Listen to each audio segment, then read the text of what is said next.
দীর্ঘ ৯ মাস পর মহাকাশ থেকে ঘরে ফিরছেন সুনিতা উইলিয়ামরা। মহাকাশ স্টেশনে ভাসতে ভাসতে আলিঙ্গন, হাততালি। মহাকাশ স্টেশনে সঙ্গীদের দেখে উচ্ছ্বাসিত সুনিতা উইলিয়ামরা।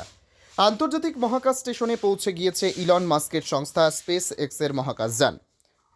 ক্রিউ ১০-এর ৪ মহাকাশচারী সেখানে নেমেছেন।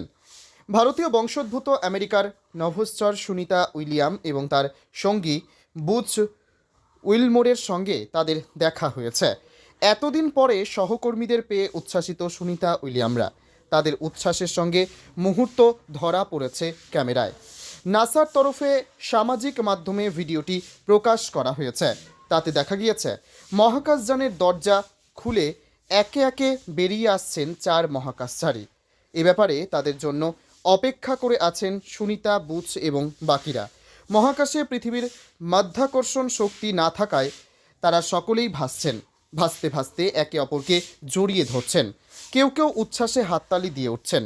নাসা সূত্রে খবর, আগামী বুধবার ভারতীয় সময় অনুযায়ী দুপুর ১:৩০ নাগাদ সুনিতা সহ ৪ জনকে নিয়ে আবার পৃথিবীর উদ্দেশ্যে রওনা দেবে স্পেস এক্সের মহাকাশযান।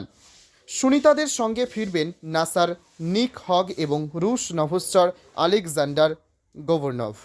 গত বছরের জুন মাসে মহাকাশে পাড়ি দিয়েছিলেন সুনিতা এবং বুচ। ৮ দিন পরেই তাদের পৃথিবীতে ফিরে আসার কথা ছিল, কিন্তু যে জানে চড়ে তারা গিয়েছিলেন সেই বোয়িং স্টারলাইনারে যান্ত্রিক ত্রুটি ধরা পড়ে। ফলে তাতে সুনিতাদের প্রত্যাবর্তন ঝুঁকিপূর্ণ হয়ে পড়ে। নাসা সিদ্ধান্ত নেয় ওই মহাকাশযানে সুনিতারা ফিরবেন না।